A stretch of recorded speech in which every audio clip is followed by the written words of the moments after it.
Phone tapping case కీలక మలుపు తిరుగుతోంది. ఈ కేసులో 10 మందిపై బీఆర్ఎస్ నేతలు కీలకంగా వ్యవహరించినట్లు రాధాకిషన్ రావు విచారణలో వెల్లడించినట్లు సమాచారం. తనకు కీలక పోస్ట్ ఇవ్వటం, రిటైర్ అయిన మరో 3 ఏళ్ల పాటు తన టర్మ్ను పొడిగించుకోవడం వెనుక ఉన్న గత ప్రభుత్వ పెద్దల పేర్లను చెప్పినట్లు సమాచారం. బీఆర్ఎస్ నేతలను ప్రశ్నించేందుకు దాదాపు 200 ప్రశ్నల్ని పోలీసులు సిద్ధం చేసుకున్నట్లు తెలుస్తుంది.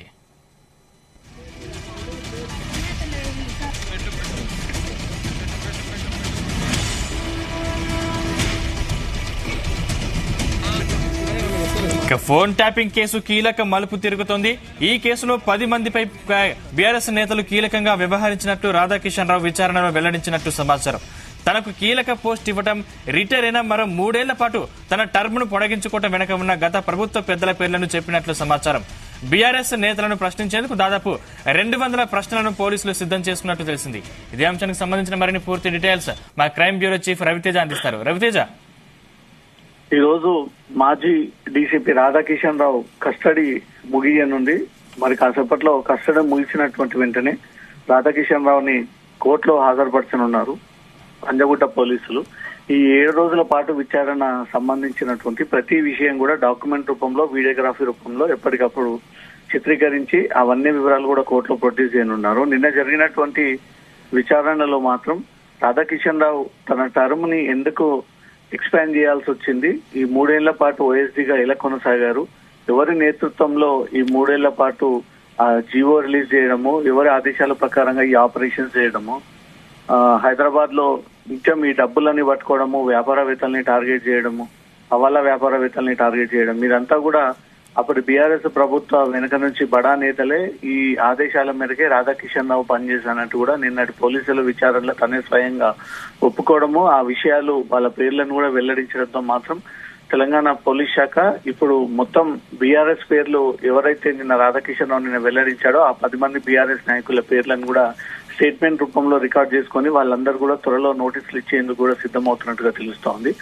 ఈ 10 మంది బీఆర్ఎస్ నాయకులకు నోటీసులు అందజేస్తే ఈ 10 మంది బీఆర్ఎస్ నాయకులు ఎలాంటి ఆగడాలకు పాల్పడ్డారు, ఈ ఫోన్ ట్యాపింగ్ ద్వారా వ్యక్తిగతంగా ఎంత లాభపడ్డారు, వీళ్ళు కేవలం రాజకీయ పరమైనటువంటి అంశాల కోసమే ఫోన్ ట్యాపింగ్ కి పాల్పడ్డారా, లేదా వీళ్ళు ఆర్థిక లబ్ధి పొందేందుకు అధికంగా ఆస్తులని కూడబెట్టేందుకు, అక్రమంగా ఆస్తులను కూడబెట్టేందుకే ఈ 10 మంది బీఆర్ఎస్ నాయకులు ఈ నిత్యం ప్రతిపక్ష నాయకులది వ్యాపారవేత్తల ఫోన్ నెంబర్లు ఇచ్చి ట్యాపింగ్ పాల్పడ్డారు, లేదా టాస్క్ ఫోర్స్ పోలీసులను ఉపయోగించుకుని ఏవైనా సెటిల్మెంట్లు, ఇల్లీగల్ దందాలు, బెదిరింపులు, వాళ్ళని కిడ్నాప్ చేసి తీసుకొచ్చి వారి పేరు పైన ఉన్నటువంటి సైట్లను, భూములని వీళ్ళు అక్రమంగా వీరి పేరుపైకి రాయించుకున్నారు అనే దానిపై కూడా అది పోలీసుల ఇన్వెస్టిగేషన్ లో ఇంకా బయటికి రావాల్సింది.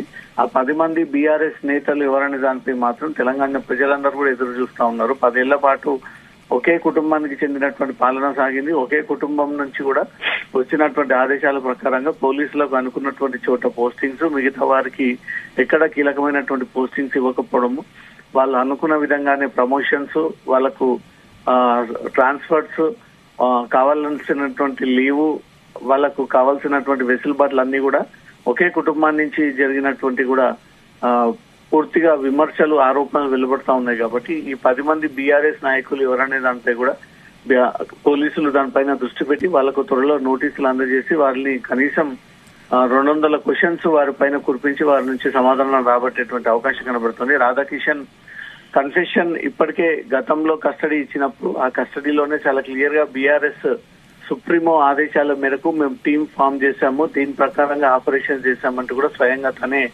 పోలీసుల కస్టడీలో ఒప్పుకున్నట్టుగా తెలుస్తుంది. కోమటిరెడ్డి వెంకటరెడ్డికి చెందినటువంటి డబ్బు, భావ్య సిమెంట్స్ కి చెందినటువంటి డబ్బు, ఇలా హైదరాబాద్ నుంచి ఇతర జిల్లాలకు వెళ్లాల్సినటువంటి వ్యాపారవేత్తల డబ్బులన్నీ కూడా ఫోన్ ట్యాపింగ్ ద్వారా తెలుసుకుని ఆ డబ్బులన్నీ కట్టడి చేసి అక్కడ సీజ్ చేసి ఈ యాక్టివిటీస్ కి పాల్పడ్డాము అంటూ కూడా గతంలోనే రాధాకిషన్ రావు ఈ పోలీసు కస్టడీలో ఈ విషయాలన్నీ కూడా ఒప్పుకోవడం జరిగింది. ఇప్పుడు 7 రోజుల కస్టడీలో కూడా అనేక విషయాలు తెరపైకి తీసుకొచ్చాడు. అన్ని అంశాలు కూడా పోలీసుల ముందు ఒప్పుకొని ఆ వివరాలు కూడా తెలియజేసినట్టుగా తెలుస్తోంది.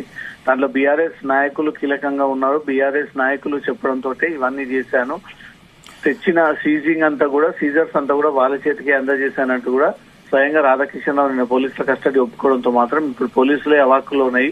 ఒక రాజకీయ పార్టీ నాయకులే మొత్తం పోలీస్ వ్యవస్థ నేలారు. ఇన్ని రోజుల పాటు పోలీస్ డిపార్ట్మెంట్ మొత్తం వీళ్ళే చక్రం తిప్పారు. ఈ 10 మందే ఇప్పుడు ఇలా కీలకం కాకపోతా ఉన్నారు. త్వరలో నోటీసులు అందజేసి వాళ్ళ వివరణ తీసుకొని వారి పాత్ర దాంట్లో ప్రూవ్ అయినట్లయితే మాత్రం వారిని కూడా కేసు నమోదు చేసి జైలుకి పంపించేటువంటి ఆలోచనలో పంజగుట్ట పోలీసులు ఉన్నట్టుగా తెలుస్తుంది. సందీప్, రవితేజ, అంటే ఈ 10 మంది పేర్లు బయటకు వచ్చాయా? అంటే బడా కీలక నేతలు ఎవరైనా ఉన్నారా? ఇప్పుడు పోలీసులు ఈ ఇన్వెస్టిగేషన్ లో ఎప్పటికప్పుడు ఆ వివరాలు బయటికి తెలియజేయట్లేదు. చాలా గోప్యతగా మెయింటైన్ చేస్తూ చివరిగా మొత్తం కేసు ఇన్వెస్టిగేషన్ ముగిసిన తర్వాత ఒక మీడియా సమావేశాన్ని ఏర్పాటు చేసి అప్పుడు పూర్తి వివరాలు వెల్లడించేటువంటి అవకాశం ఉంది.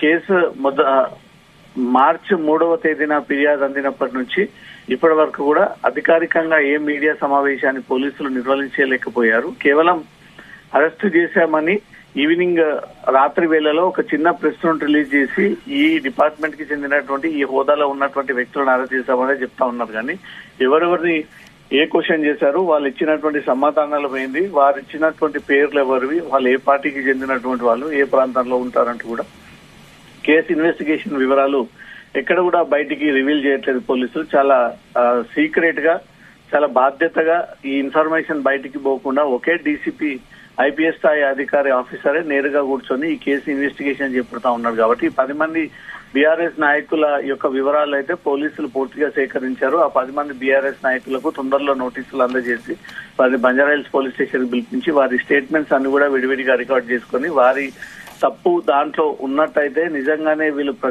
ప్రజలను భయప్రాంతాలకు గురి చేసి బెదిరించి డబ్బులు వసూలు చేసి అక్రమంగా ఈ ట్యాపింగ్ అంతా పాల్పడ్డారంటూ మాత్రం ప్రూవ్ అయితే ఈ 10 మంది బీఆర్ఎస్ నాయకులను కూడా అరెస్ట్ చేసి త్వరలో వారిపైన కేసులు కూడా నమోదు చేసేటువంటి అవకాశాలు కనబడతా ఉంది. సందీప్, అంటే మొత్తం ఎంతమంది ఫోన్ ట్యాపింగ్ చేశారు రవితేజ? ఎంతమంది అనేది ఫిగర్ ఇప్పటి వరకు పోలీసులు అఫీషియల్ గా అనౌన్స్ చేయలేకపోతున్నారు. 1000 పైగానే వ్యక్తులకు సంబంధించినటువంటి ఫోన్ నెంబర్లు ట్యాపింగ్ పాల్పడ్డారు. అది వ్యాపారవేత్తలు, రాజకీయ నాయకులు లేదా ఇతర బిజినెస్ వేత్తల సంబంధించినటువంటి మొబైల్స్ ని ఎక్కువగా వీళ్ళు ట్యాపింగ్ కి పాల్పడ్డారు. నిన్న మొన్న నల్గొండకు చెందినటువంటి ఒక కానిస్టేబుల్ అయితే నేరుగా 40 మంది అమ్మాయిలకు సంబంధించినటువంటి ఫోన్ నెంబర్లు సేకరించి వారిపై లైంగిక వేధింపులకు పాల్పడ్డాడంటూ కూడా ఈ అంశం వెలుగులోకి వచ్చింది. రాష్ట్ర వ్యాప్తంగా కొంతమంది పోలీసులు పవర్స్ ని మిస్యూజ్ చేశారు. ఆ పవర్స్ యాక్సెస్ ఇస్తే దాన్ని ప్రాపర్ గా ఉపయోగించాల్సింది పోయి వారికి కావాల్సినటువంటి ఇన్ఫర్మేషన్ సేకరించేది పోయి నిత్యం భార్యాభర్తల కుటుంబాల మధ్య వ్యక్తిగత విషయాల్లోకి దూరి ఆ కన్వర్సేషన్ అంతా ఇన్ని తిరిగి ఆ ఆడియోలు వారికి పంపి దాంతో బ్లాక్ మెయిలింగ్ కి పాల్పడి వారిని లోబడుచుకున్నారు అనేది ఒక ఆరోపణలు కూడా వెలువడతా ఉన్నాయి. అది ముఖ్యంగా నల్గొండకు చెందినటువంటి ఒక కానిస్టేబుల్ అదుపులోకి తీసుకున్న తర్వాత ఈ అంశం తెరపైకి రావడం జరిగింది. ఆ 40 మంది మహిళలు ఎవరనే దానిపై మాత్రం పోలీసులు దృష్టి పెట్టి వారి నుంచి కూడా విడివిడిగా స్టేట్మెంట్స్ రికార్డ్ చేసుకుని ఈ కానిస్టేబుల్ పైన కొన్ని నిర్భయ లాంటి చట్టాలు కూడా నమోదు చేసేటువంటి ఆలోచనలో ఉన్నట్టుగా తెలుస్తుంది. ఇదంతా కూడా కారణం ఫోన్ ట్యాపింగ్ చూస్తే కాబట్టి ఇప్పటికీ అందరు నిందితులని టెలిగ్రాఫ్ యాక్ట్ కిందనే పరిగణించాలంటూ కూడా కోర్టుకి మెమో కూడా దాఖలు చేయడం జరిగింది. టెలిగ్రాఫ్ యాక్ట్ అనేది భారతదేశంలోనే మొదటి కేసు, సంచలనమైనటువంటి కేసు. దాంట్లో పోలీసులు చిక్కడం ఇదే మొదటి కేసుగా భావిస్తా ఉన్నారు. అందుకే ఈ కేసు సీరియస్ గా విచారించి దర్యాప్తు చేపట్టి పేర్లు తెరపైకి వచ్చినటువంటి ఏ వ్యక్తిని వదలకుండా అందరినీ దీంట్లో ఇంక్లూడ్ చేసి వాళ్ళందరినీ నిందితుల కింద చేర్చి బాధితులందరినీ పిలిపించి స్టేట్మెంట్ రికార్డ్ చేసుకుని బలమైనటువంటి సాక్ష్యాధారాలు కోర్టులో ప్రొడ్యూస్ చేసి వీళ్ళందరికీ జైలు పడే విధంగా మాత్రం పోలీసులు ఆ ప్రయత్నాలు చెప్తా ఉన్నారు. Sandeep, right, thank you Raviteja.